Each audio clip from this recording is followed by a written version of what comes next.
Moving on, now Kenyans will have to wait a little bit longer to know the cause of last week's nationwide blackout that left the country in darkness for close to 24 hours.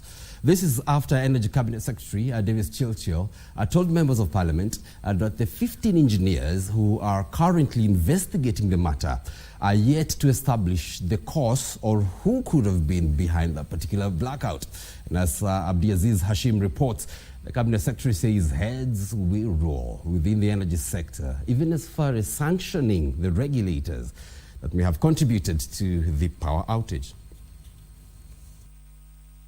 Kenyans are still reeling from last week's nationwide blackout witnessed in most parts of the country.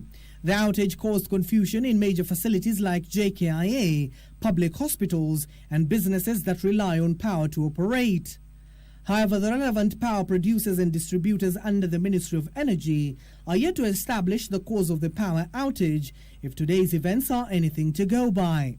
At Olkaria Suswa substation, looking at the logs, we've asked all the logs to be provided from the suspect areas.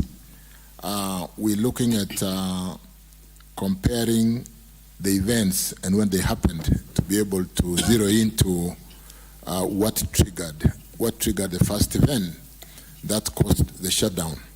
So it will be very interesting music to our ears that the same people that we think are a burden to us are also responsible for causing the blackout.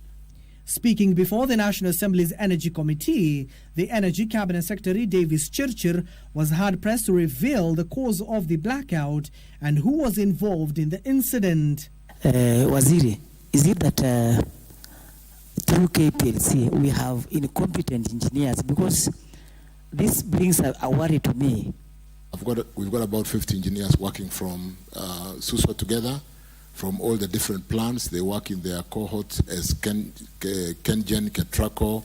They work together to harmonize the data to identify what triggered first. Initially, power producer Lake Turkana Wind Power and power utility company Kenya Power KPLC exchanged online accusation over Friday's nationwide blackout. You already accused Lake Turkana. And for this committee, Lake Turkana is not in very good books. So the sanction may not just be on individuals who should take responsibility when we get to the bottom of this, but it could go further to the regulator sanctioning in line with the licensing and the act, the challenge that has befallen the country, or that befell the country because of that challenge.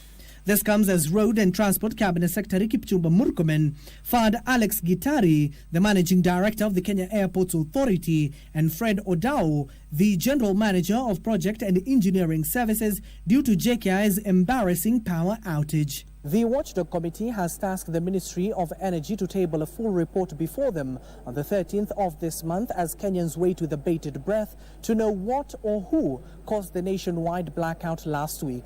Abdiaziz Hashim from Parliament Buildings for Easy Friday.